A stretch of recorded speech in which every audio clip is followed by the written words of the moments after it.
তো বন্ধুরা, তোমাদের দাদা আমাকে ফ্লিপকার্ট থেকে কালকে জামা অর্ডার করেছিল, তো তার মধ্যে একটা পার্সেল এসছে।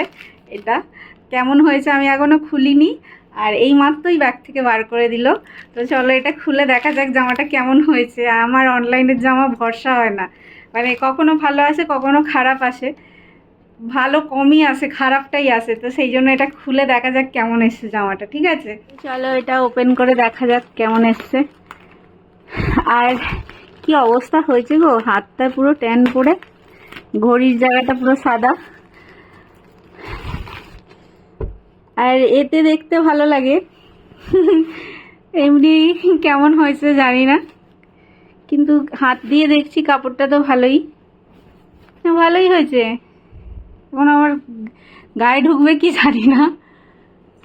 তো এই যে ফ্রেন্ডস দেখো, জামাটা কিন্তু সুন্দরই হয়েছে, দেখা যাক। তো তোমাদের কেমন লাগলো অবশ্যই জানিও। হাতে ধরে যে আমি দেখছি, সত্যি জামাটার কোয়ালিটিটা ভালো।